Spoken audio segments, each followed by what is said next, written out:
Hello and welcome to HR Options webinar series. My name is Amy Julian and I'm the Vice President with HR Options, and it is my pleasure to be your moderator for today's session. I am pleased to have Erik Hansen, Vice President with the Vita Companies, as our presenter today to discuss automation software to help small businesses with their benefit administration and onboarding. And he'll cover things like what are the critical elements to consider and what is the landscape of this industry and so much more. He has a very robust presentation to share with us today. But before I pass the mic over to Erik, I want to review some of the features of our online meeting room that you're participating in the webinar with so that you can best interact with us. You're encouraged to ask questions and you can submit them throughout the presentation. Just go to the Q&A box on your screen. We're going to take all the questions at the end of the session. If you're looking for the certificate for continuing education credits, or if you would like to print out the slide deck so you can take notes along the way, those are located in the resources window in the middle right side of your screen. And lastly, you'll have an opportunity at the end to complete a quick evaluation of the session. If you have to leave early, you can click on the widget on the bottom of your screen and take a moment just to complete this, I think it's 6-question survey. Your feedback is extremely valuable to us, so I appreciate you taking the time to fill that out for us. HR Options offers the webinar series because we truly believe in value-added services. We want to provide a value-added service to our clients and to our network. We support clients with outsourced HR services for part-time and project needs, and we're also a third-party employer for those workers that you want to use but that you don't want to hire directly anywhere in the U.S. or Canada. And you can download more information about our services as well as all of Vita's services in the resources box. And with that, we are ready to dive into our presentation today. It is my pleasure to introduce Erik Hansen, V.P. of Client Experience for the Vita Companies. Vita offers comprehensive benefit brokerage, consulting, COBRA, pre-tax benefits, and 401k facilitation all under one roof. They are an amazing partner in developing and delivering the solutions needed to help your company attract and retain talent while maintaining compliance. That's the challenge of it, the compliance part. We know because HR Options is a Vita client and we recommend them time and time again. Erik has worked with Vita for over 15 years and is one of the driving forces for Vita leveraging technology as much as possible. So today's topic is part of his core business, and I'm happy to turn the mic over to him now to get started. Welcome, Erik. Amy, thank you so much. It's really an honor to be here. And everyone in attendance, appreciate your time as well. So today we're really going to be diving into the world of automation as it relates to onboarding and benefits, specifically for small employers. So that was such a warm introduction, Amy. I really appreciate it. Just a few more words about myself. V.P. of Client Experience, what does that mean? Well, today what that really means is that I'm focused on continuing Vita's brand promise towards our smaller employer groups. So in a market where brokers are kind of moving away from servicing small business and new entrants are coming in and trying to speak to different, needs and work as your broker. I'm working on behalf of Vita to really understand both these new pain points while still providing, the services that are our core services around strategy, compliance, and customer advocacy. So working on that problem as it relates to our customers, typically with 50 or less employees. I've been able to gather a lot of information over the past couple of years about some of the new tools that are available to smaller and smaller employer groups. So the information you're going to be hearing today is really an amalgamation of my experience, and some of what I will be telling you is simply my opinion. And I do want to make the point that at Vita we do have a team of over 20 benefit consultants that each have their own experiences, and many of our team have experience with larger employers in a way that currently I don't. So we'll be talking about topics that will address small employer needs as well as some that do relate to our mid-size and even enterprise employers. And how we're going to be looking at that today is really in two themes. So setting the stage by calling out the changing landscape, specifically as it relates to small employer tech options. And then moving into a second theme, which is, when you're thinking about your evolving people operations platforms, how do you set a framework for decision making where you're able to make the right choices to end up with best-in-class systems for each of your core needs as a company. So laying out some of those ways that you can think about those issues as you work both with your team and the leadership that you report to. With that said, let's dive in and talk a little bit about the changing landscape. The first slide here is going to talk about some points that many of you are well aware of, but there's a lot of optimism in the HR technology market right now, and this really stems from the increased appetite for systems at employers of all sizes. Of course, there's also the regulatory demands of employer mandates, of the employer really mandates this systemization. So some examples of that for small employers would be the new member level rating that we've been subjected to with the Affordable Care Act, so where each employee and each of their dependents gets their own price. Right, that was almost a no-brainer for the fact that really every group that has member-level rating and is moving up to 100 employees this year, you really need an information system if you're going to be able to present that price to the employee in a scalable way. So that's one example. Of course, larger groups, there's even pair play reporting that systems are helping us doing, and there's also a provision that's coming into effect. It's not yet been put into effect under the Affordable Care Act, but for groups over 100, you're going to have, potentially we may have to automatically enroll our people in our medical plans similar to 401k. Those are issues that systems are going to help us fix as well. The industry leaders really show the strength of this market, so many of us are familiar with sort of the big players in the space, in the enterprise space, being Workday and ADP. So you'll see Workday just crossed $1 billion in revenue for their 2016 fiscal year, and ADP is an $11 billion company. So I bring up these numbers because it's important when you are choosing partners to remember that there are strengths and weaknesses of each organization, and the maturity of organizations within the market are typically backed by much higher revenues. So kind of a more robust platform for service. And then there's also the point to understand that private equity is definitely enticed by the benefit consulting revenue streams. So we're seeing more and more entrants coming into the space, really with a culture of a technology company, but trying to get paid as a benefits advisory firm. So we've seen that work out well for some, not so well for others, and we'll be talking a little bit more about that. So I do want to call out some actual numbers around what I like to call the Zenefits phenomenon that really speaks to that last point. And you can see in the bar chart here the series of funding that Zenefits received from July of 2013 through May of last year. So starting with that $2 million first round, moving to a $15 million round, $66+ million, and finally the big $500 million round with a $5 billion valuation really shows how the investment community thinks about the opportunity within this space. And to the right in the table, you're also going to see some other players, some of which that have been around for a while, some of which that are new entrants. So you'll see the company listed as well as the rounds of funding that they've received in parentheses, and then the total funding amongst all those rounds. So, of course, Zenefits is way out in front, but there's also players that have been around for a while like Silk Road that are approaching $200 million in financing. Gusto, well over $100 million, namely across the $100 million mark.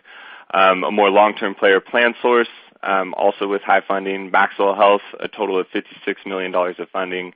JustWorks, $53 million. And then I did put in two new entrants down at the bottom here, East Central and Flock, because they are, really kind of later entrants. So you'll see they have a similar round of funding to Zenefits' first round. But as late entrants to the space, I don't have personal experience with Flock, but I can speak to East Central, and it's interesting that they've really come in with a product that's pretty mature for the age of their company. So interesting stuff there. All in all, those firms listed total over $1.25 billion of funding. So, we expect to see continual advancements in this space with the tools that are available to you. But as you're choosing those tools, I think it's really important to understand the core competencies of each of these new entrants. So, I've listed out what I believe to be really the three front runners in that space. And to the right, you're going to see the actual core competency of that organization. So starting out with Zenefits, right, they entered the space really focused on providing better service around employee benefits and getting outside of the box and reducing the amount of paper that you have to process. All great ideas with the idea that, hey, we're going to take up, that the revenue that the insurance consultant was getting paid in the past and still be able to provide that consulting support. Recent news has shown that, some of the compliance issues that they've been running with are really the most rudimentary compliant issues in our industry. So, their focus was being best in class in benefits. Gusto started out as Zen Payroll, so it's important to know that when you're working with Gusto, right, their core competency is the payroll function of their system, but they're also branching out into HRIS modules. Of course, they're servicing benefits plans as well now with the goal of being your broker. And then Namely, an entrant that really started out focused in the HRIS space. So if you've ever looked at Namely's product, it's really exciting. It has almost like a Facebook-like feel to that HRIS experience and can really be a platform to propagate culture. And really understand that, that's their core competency, although they now have competencies in payroll and benefits administration as well. With that said, outside of Zenefits, I work currently with clients that both use Gusto and Namely, but still continue, to partner with the Vita Companies for their insurance consulting. So it's an important thing to know, and also to realize that as, evolving platforms, each of these new solutions have a few items that you need to be aware of. So making sure that you're doing those due diligence, asking the right questions during your demos, to really understand if the objectives that you're trying to solve are going to be fully met by these systems, and that, any of the objectives that you were achieving with your past processes aren't going to be lost on a new platform. So just want to put that information out there. Also, as you're choosing systems to implement, I think it's important to consider mobile as well. This is an area in my experience where, we all experience it ourselves, as a day-to-day consumer using our mobile phone more often. But in terms of mobile usage for employees consuming benefits, I still haven't seen that swing happen yet. Currently, we do license a paperless platform that has a mobile application, and I can tell you that I've received 0 questions for mobile application support, which actually makes me think that app's not getting downloaded that often. But I think it's a trend to be aware of because, for instance, I mentioned experience with that Ease Central, that new entrance system. The other night I turned it on my tablet and I realized, wow, this really works well even through a browser on my tablet, and I can really see that making a difference in the future.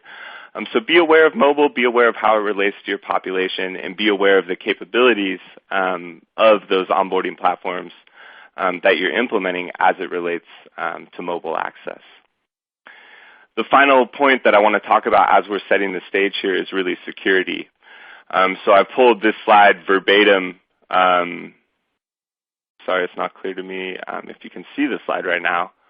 Let me click ahead. Nope. Sorry about that. Hopefully you see the slide now that I'm able to see it, Eric. Awesome, that I'm speaking towards. But the final point I want to mention is security. And, to be frank, this is an area where, I think each of us as business leaders can learn a lot more around, even outside of, the HIPAA regulations that we have once we start putting privacy protected information in an online platform.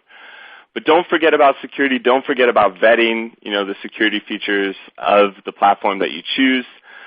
This slide is pulled directly from the Internet Trends report that was recently presented by Mary Meeker, where she calls out the fact that cybercrime is really one of the most widespread borderless threats. Roughly 4 billion data records have been breached globally since 2013. So I don't know exactly how many of those data records were in the U.S., but I think we can all remember back to the, Anthem Blue Cross breach, obviously the Target breach, things like that. So many of these records are within the U.S., and the point is, 4 billion of them compromised when we realize we have That's over half of the people that we have on the planet. It's obviously a concern that you want to be aware of. And the main takeaway is to ensure that, as it relates to your employees and their protected health information, that you have your HIPAA policy documented well within your organization, that the people that have access to that information are trained under that HIPAA policy and registered as, members within that policy, and that you have the business associate agreements appropriately in place with both, the partners you're working with, whether it's your broker, whether it's the essential, all important things to think about. So moving ahead here, I do want to talk about, with the stage set, the things that you want to think about when you're developing the strategy that you're going to move forward with as it relates to your people platforms. So I'd like to start this out by quoting, obviously, a brilliant man and saying, there's a lot of noise out there about making things simple. And I just want to make one point that everything should be made as simple as possible. I'm not arguing that, but not simpler. All right. So ensuring that the solutions that you're putting in place really meet your needs, both on that employee experience level, also on the compliance level as well. So understanding that any company that tells you that handling people is a simple process hasn't ever done your job. So keep that in mind and choose providers that are going to be able to understand those complexities. So with that said, talking about modernizing your human resources, this statement I think we can all agree with. Imagine how much more effective you could be with the assistance of employee self-service and automated processes. I think many of us have felt like the stick figure on this slide before, and we all wish, it was just as easy to throw that paper away. But as I related on the last slide, many of you understand it's not that simple. What are we talking about when we want the assistance of employee self-service and automated processes? The list is longer than the one I'm about to show you, but here are just some of the things I was spitballing, right? Obviously, payroll administration is something that we automated, many of us automated years ago, right? Time off tracking, benefits administration, retirement plan administration, pre-tax plan administration, new hire onboarding, recruiting administration through applicant tracking systems, financial reporting to the organization via your ERP, org chart management, proficiency management, performance management, training management through learning management systems, internal communication and marketing, and even tech IT asset management, right? These are all problems that systems can help us solve. And I think it's important to work with your team to prioritize problems like this in a way that is going to help you choose the right, self-service solutions to implement that are going to address your top pain points appropriately without losing any of the strengths of your former processes. So just wanted to call that point out there and move ahead to a slide where I've sort of created a map. It's a very rudimentary map here just to kind of show the complexity of this problem, right? Towards the left, we have our benefits portal, and I don't know of a benefits portal today where an employee signs up for benefits so it's the same place that they would go and engage with their pre-tax administration on a self-service basis. So, an employee's going to have to link out to their pre-tax administrator's portal. Their enrollment has to be connected with the insurance carriers. Potentially terminations need to be linked with your COBRA administrator. And that's really a very simplistic description of what's going on the benefits side of the world. And all that information needs to feed, obviously, back into the payroll system, which if it's not already incorporated with your company's financial database, that information needs to be pulled out for your finance team to that platform. Now, looking towards the right side of the screen, I can speak a little bit to the retirement portal, and I can say here's another portal that's probably well into the future going to continue to live outside of any system that you implement simply because of the regulations within the securities industry. So I'm not going to go into too much detail about HRIS, HR training, the other systems that you know more about than me, but I think it's very clear that, if you want a best-in-class service for your employees in each of these areas that are highlighted at a very high level here, you're probably going to end up with more than one system. So it's important to understand that and important to understand how those systems are integrated to make your time more efficient. So let's talk a little bit about some of those integration methods. Starting from left to right, kind of from the simplest method, which is just simply Excel data, right? A CSV file. Can we import data from one system to the next? That is a form of integration. Important to recognize that, and it can be delivered securely through SFTP files.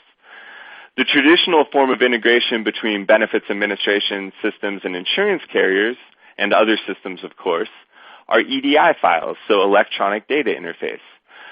Sometimes you would call this a file feed. It's typically scheduled on a consistent frequency, and in the healthcare space, we use an 834 file. So let me take one step here and talk a little bit about EDI. A partner that Vita's worked with as a technology vendor in the past, and still currently, I remember when they entered the space, they were very confident that they could set up EDI connections with carriers across the country rapidly because everyone uses an 834 file. But what they found out was that each carrier's 834 file is different, right, in every state. So this is one of the challenges that new entrants are facing, especially as they're trying to penetrate the whole national market, is how do they get really good connections with the carriers in the markets that they have the most business at. So I know from personal experience that that's been a challenge for many of the new entrants, especially around the idea of the difference in file fees between each carrier.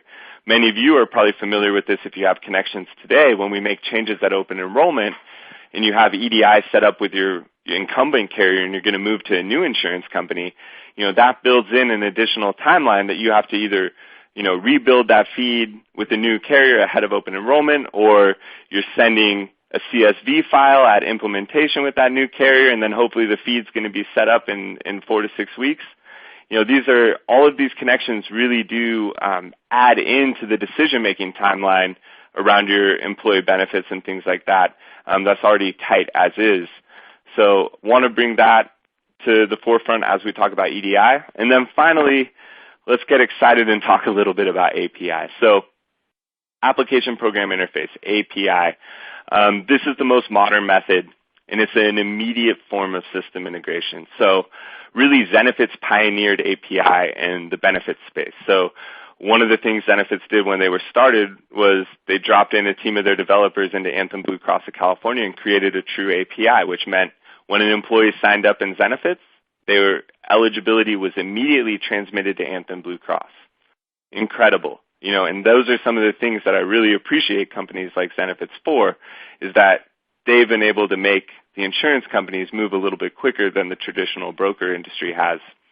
With that said, I've personally been able to experience the power of APIs in the past 2 months through our new partnership with eCentral, as they have an API with Anthem Blue Cross as well. So I worked with a brand new stealth startup company that made benefit decisions literally on the 29th of a month for the first of the month coverage, which happened to be on a Sunday.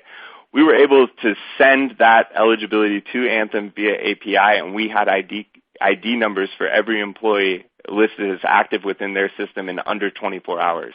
It was incredible. We had another new hire that needed an ID card right away, and his enrollment actually processed within 90 seconds once we hit submit. So this is the real exciting place of the future, and I think it's really going to determine, which of the solutions you have access to in terms of new entrants and even established players are going to be around for the long term, right?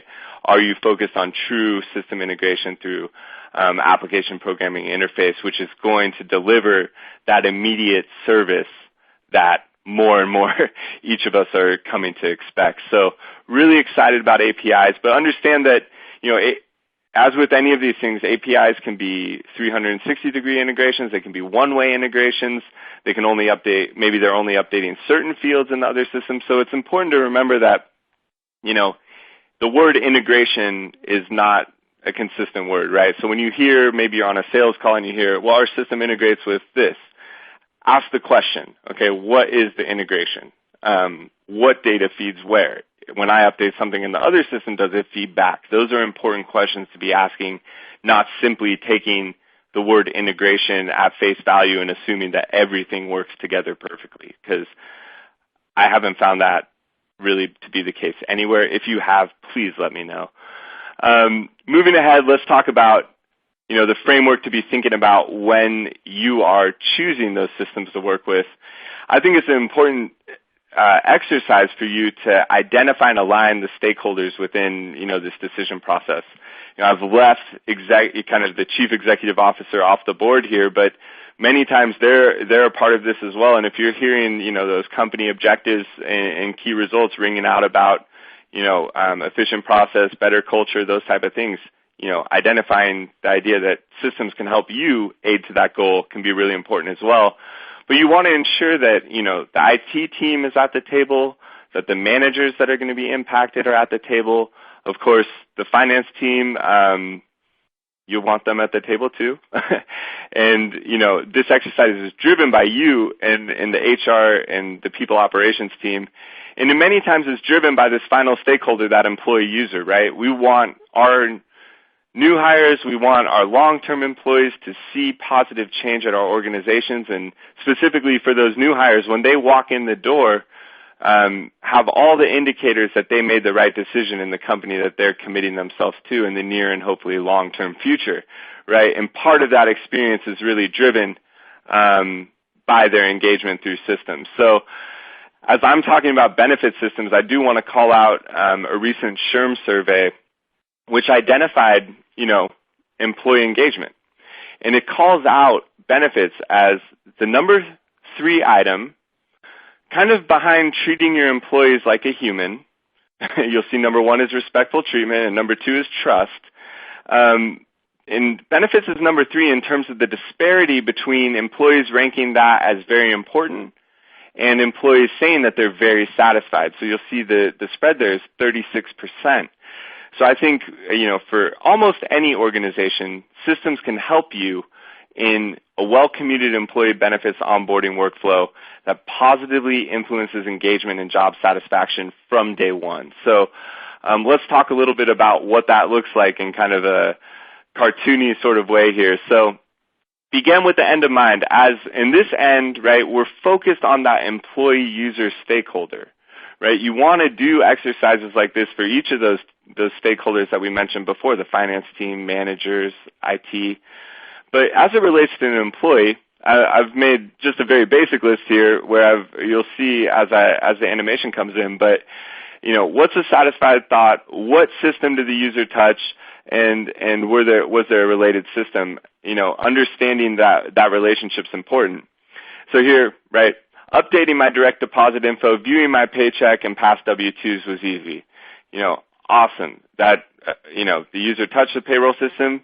Maybe that changes their pre-tax system, right? Or maybe to be aware that, hey, we're using a pre-tax vendor that actually that has that direct deposit info as well, and it's been changed in payroll. Can we set up a notification for our pre-tax administration team to be, if they have access to that data, to say, can you update direct deposit info to XYZ? So making sure that you understand the interdependencies and limit the amount of touch points that an end user has to do through better workflows is important. Here's another thought. Signing up for benefits was a blast, right? So they went into the Ben Admin system. They worked through the automated workflow. Their I-9, W-4, their benefit enrollment forms were auto-populated, and you have the workflows on the back end to ensure that payroll, the HRIS, the retirement plan, and the pre-tax systems, as well as the insurance carriers, are all updated accordingly. This is the problem we're trying to solve today, and as I mentioned before, and as you know, it's not a simple one.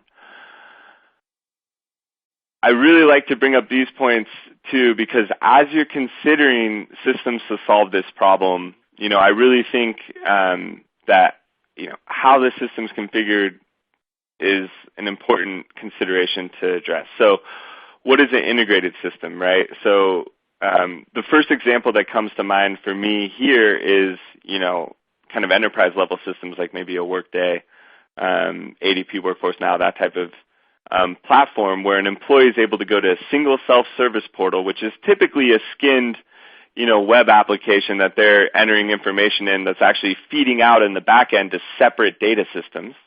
So even though you have one ADP system, there's typically a separate benefits module, an HR module, maybe a training module, maybe you've added on the applicant tracking module, and of course, you have to have the payroll module.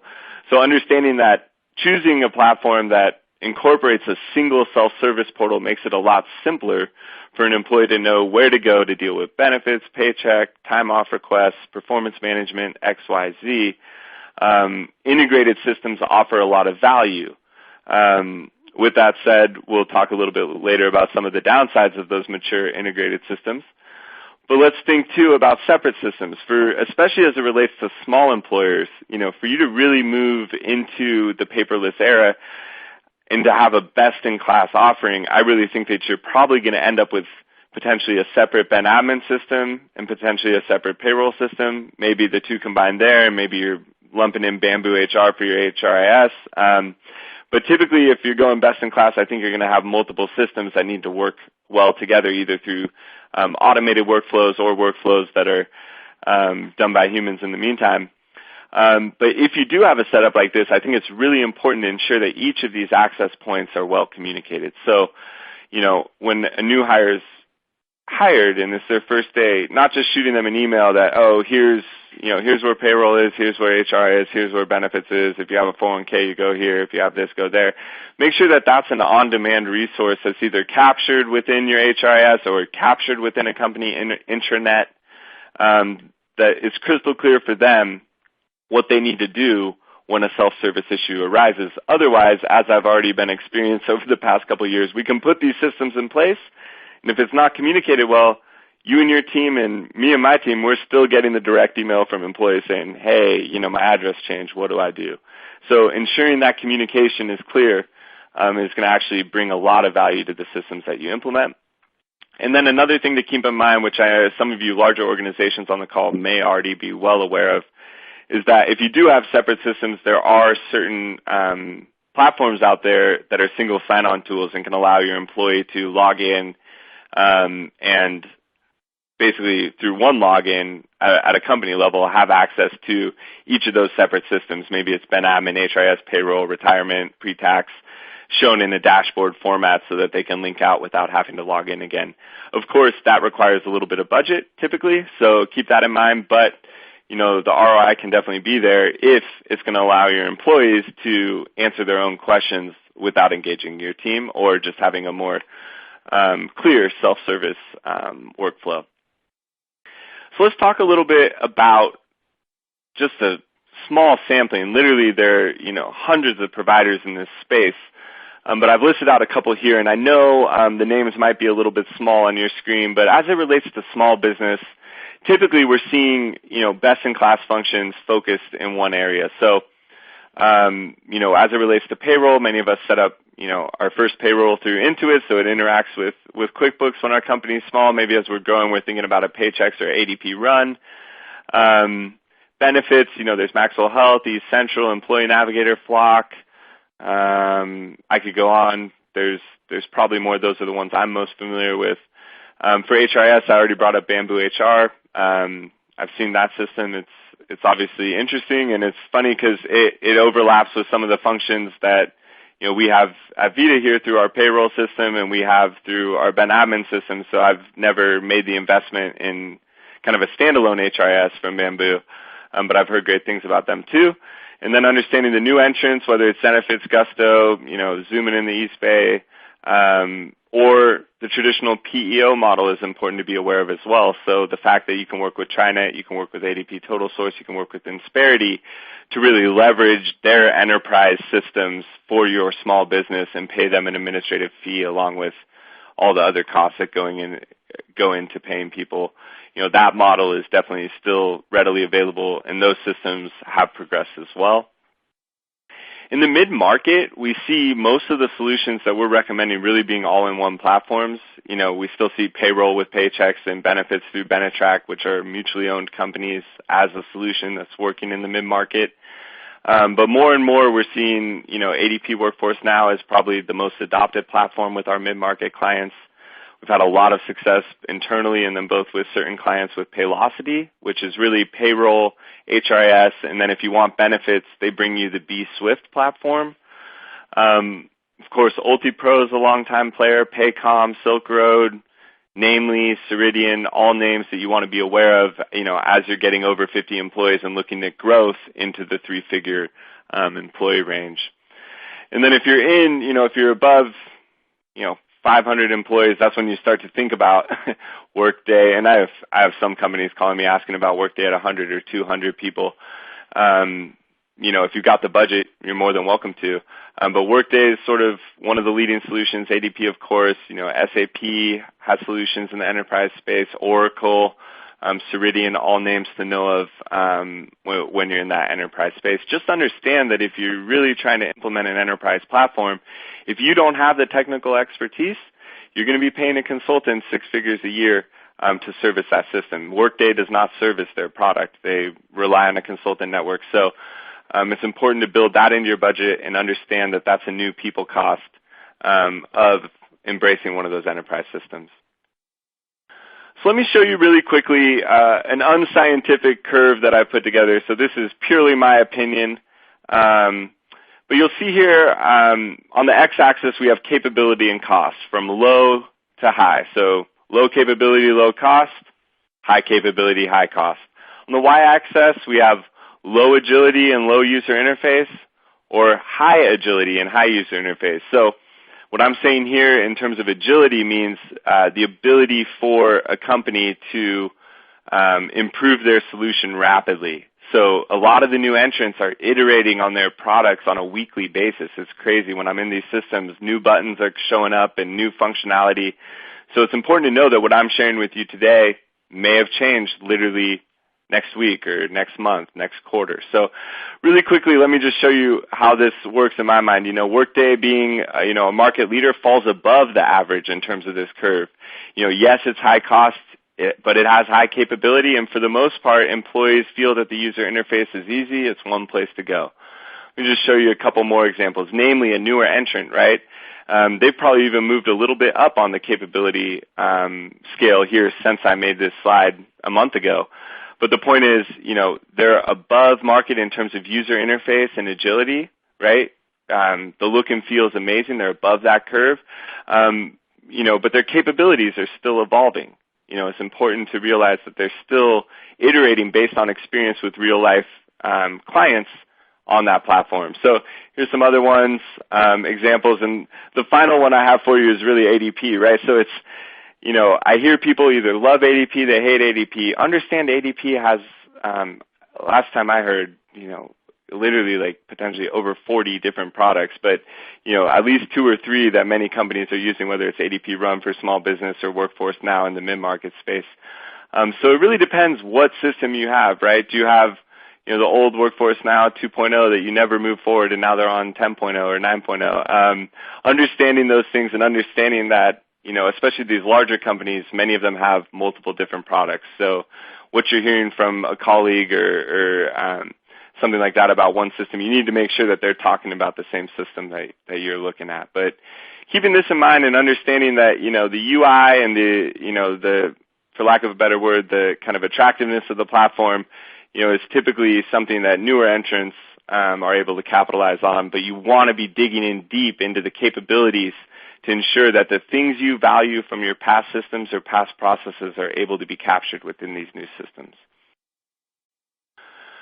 All right, this slide's a little bit confusing, but I just want to call it out because this is a framework that I think is important when you're choosing kind of best in class for each of your pain points. On our kind of our second slide of the presentation, I mentioned prioritizing what's important to you, right? So here are 5 points that might be super important to your company, right? Payroll, systemized, HRIS information systemized, benefits administration systemized, performance management systemized, and we want recruiting systemized as well. And here's an example of 5 different companies with payroll as an option, and maybe how after you do the demos with each, you would rank each one on a 1 to 10 scale in this sort of spider chart format to say, we really thought Namely was great on the HRS side. We're not certain they can meet our payroll needs at the same level ADP can. The Ben Admin wasn't that impressive, or however you rank it based on your experience. And then you can work with your team to design a structure where maybe you're leveraging one vendor for different pain points, like in this example, ADP for payroll, HRIS, and Ben Admin, because you value that integrated place where an employee can go to see both their performance, their paycheck, and the benefits they elected.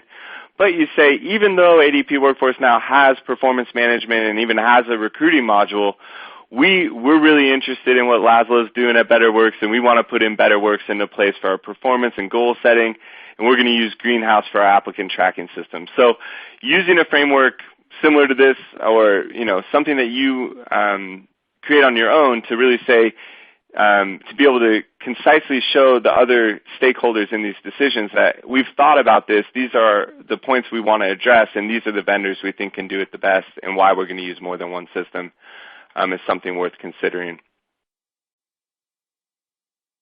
So, the key takeaway here is, leveraging automation effectively as it relates to your people platform system requires focusing on and balancing different pain points depending on your organization's needs.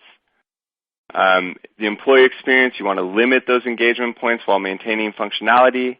Administration processes, recognize that systems involve process too.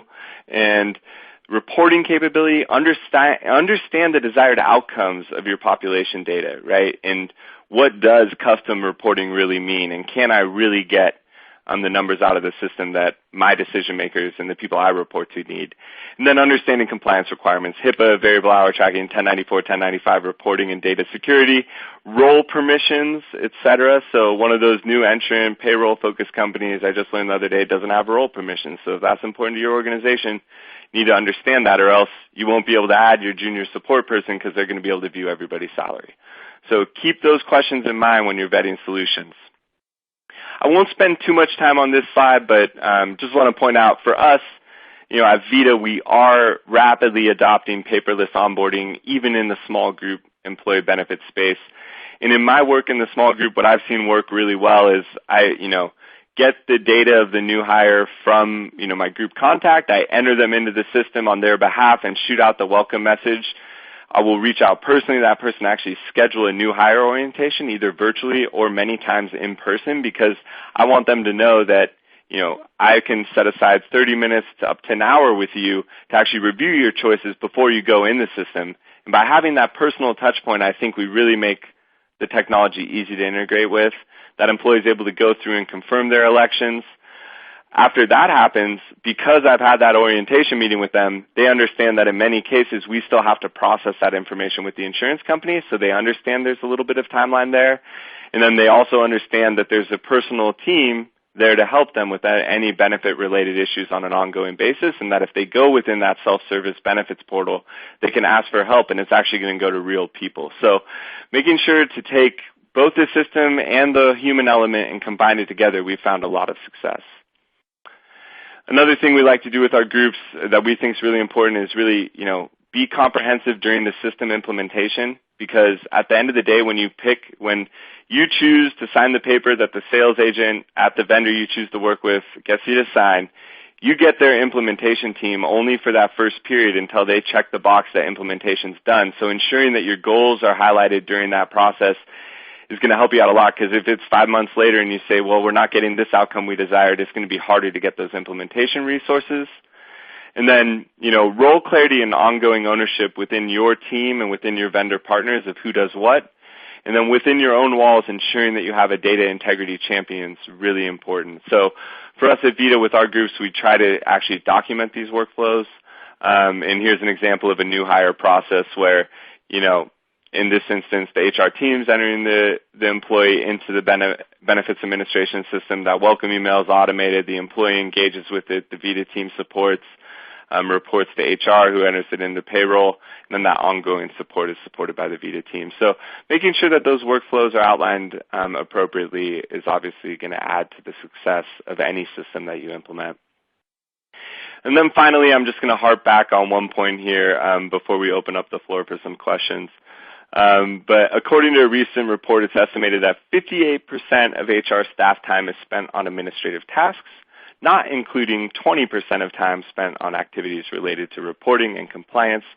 So obviously this is not, having each of you in your space doing the high-level work that you hope to do, but systems, I want to point out that obviously information systems can help us reduce this time spent, but please realize that although implementing improved information systems will reduce current administrative burden, the new dynamics of the infrastructure will require additional time spent by HR leaders and role players that require expertise in system administration, compliance protocols, and internal marketing that obviously will require additional time as well. So just want to make that crystal clear, because I think it's something where it's like, gosh, if we can make our job easier, I'll have more time to be strategic, but just understand that, yes, if we're not processing the paper we used to, there's still other concerns in terms of data integrity, system administration, that we obviously need to be very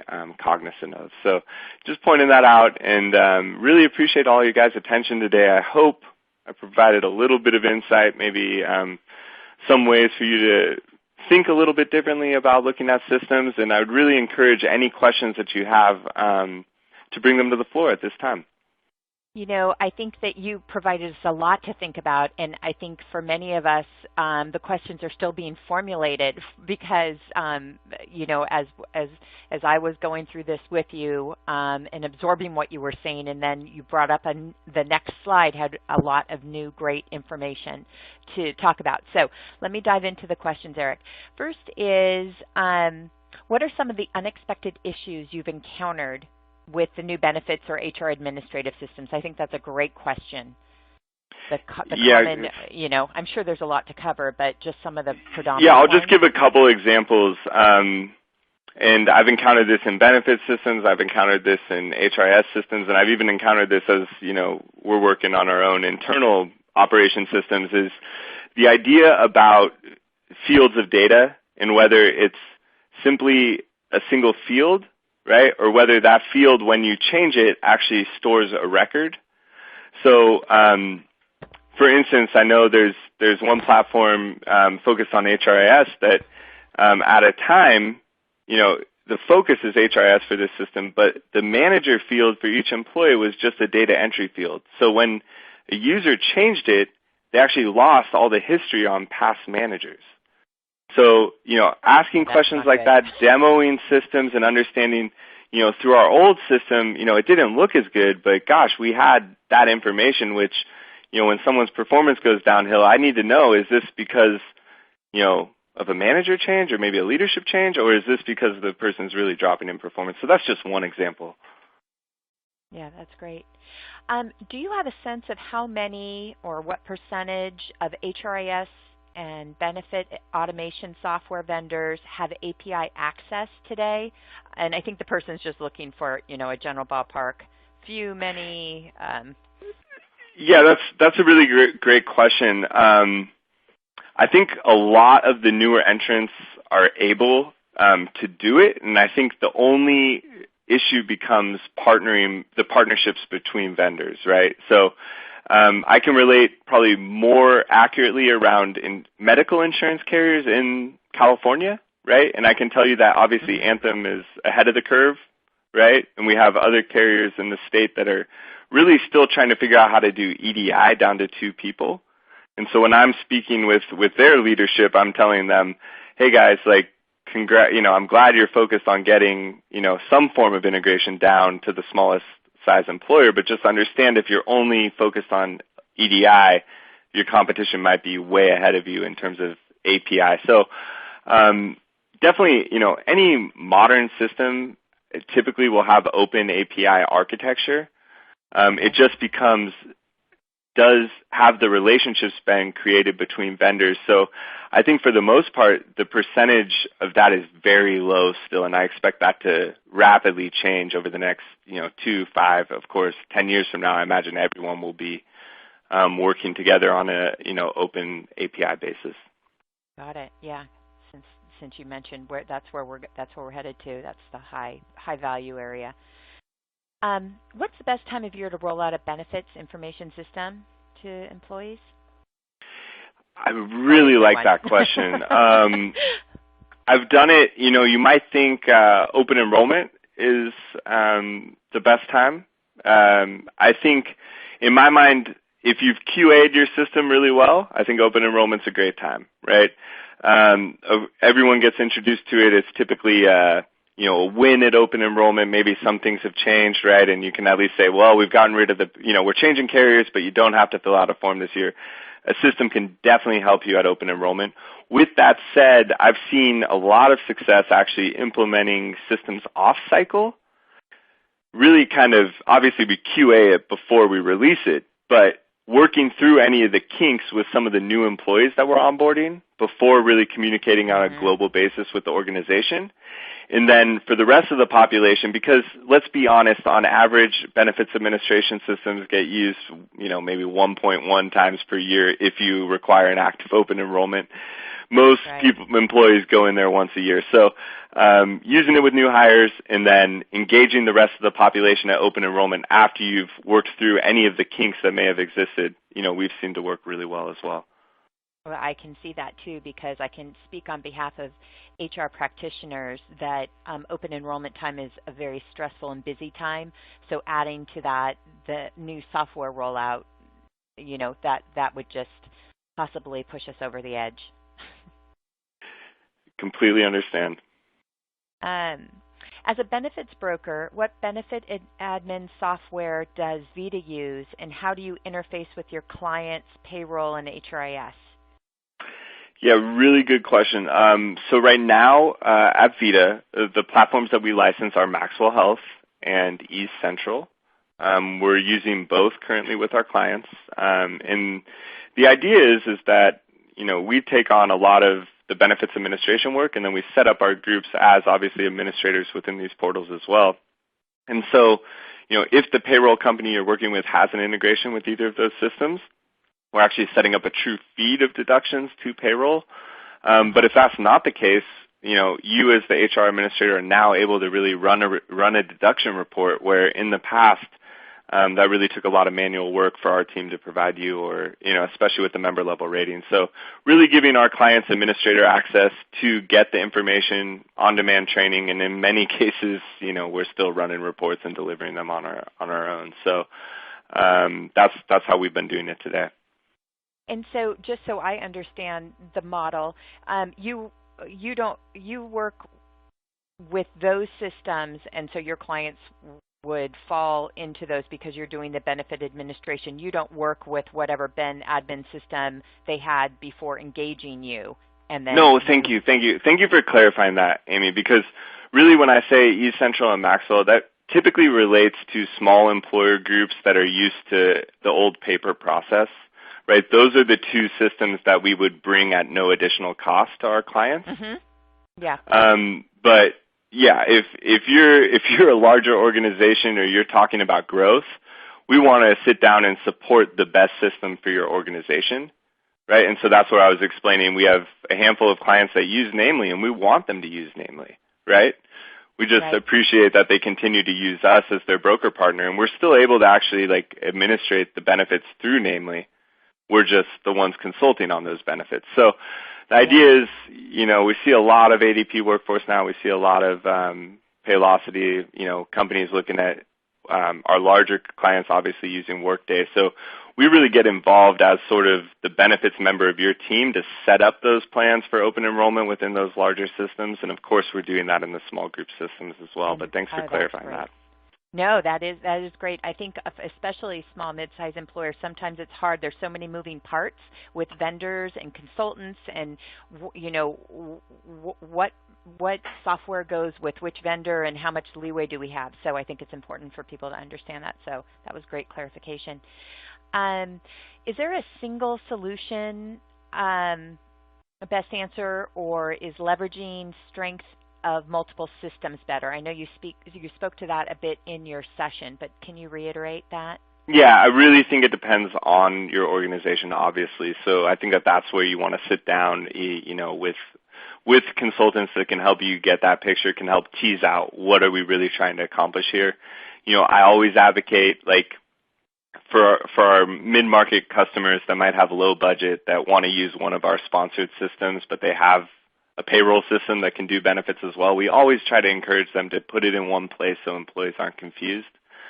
But, if budget's the main concern, maybe that standalone benefit solution that we can provide at no cost is the right fit. So it really just gets down to your priorities, the objectives you're trying to accomplish, and I think it requires a consultative conversation for each organization.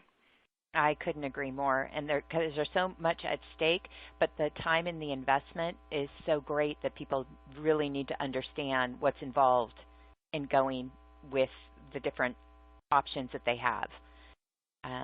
Again, we have a lot of people that are with smaller, mid-sized organizations, even if they're, 5 million, 10 million in sales, but and the HR resources are so limited, we have to figure out, how far can we stretch the HR practitioner who is either, working on their own or just has a couple admins. So good points that you make on that. Do you know if most Ben admin software supports reporting for ACA compliance? For ACA compliance, yeah. You definitely want to be crystal clear with that in your vetting process, and it goes back to those records, right? So what you really need to make sure is that the question you want to be asking, of course, can you report for ACA compliance? But what it comes down to is, can you show me history on benefit election, right? Can I run reports that show the months of coverage, right, and who was covered? I mean, that's really what we're looking for. So ensuring that the system, most of them can, but where you want to dive deeper is, so my employee makes a change in February, or for March 1st, does it show that they were covered for January and February and not from March on? And does it show the cost of that coverage so that we can transpose that information to, the 1095-C appropriately?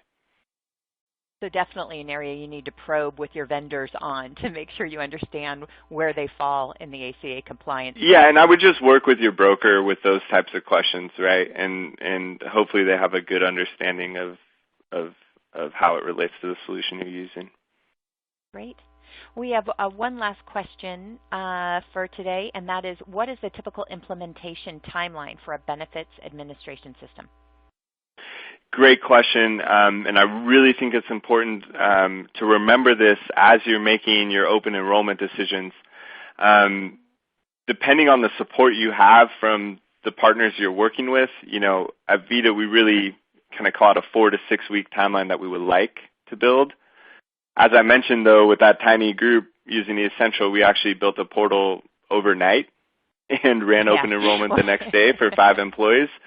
So, if you're really building in a QA process appropriately, 4 to 6 weeks is good to remember. Now, the issue is, for many of us, that have 100 to 300 employees, we're in fully insured pooled products on the medical side where we don't get our renewal until mid-September, right? And so these systems have really compressed the decision-making timeline where you can't be making decisions, the first week of November for, a third week of November open enrollment for January 1st. So, helping the finance team and other executives within your organization get ahead of the renewal has been, one of the things we've been trying to push towards as much as we can. Yeah, great. Well, we are out of time today. I want to thank you so much, Erik, for being with us today and sharing all that you know on this topic. Thanks, Amy. It was awesome. And I want to thank all of you for joining us today. We look forward to seeing you online at future webinars. And if you have a moment before you close out, our eval should be popping up. We'd love your feedback. We hope you have a great day. Thanks so much.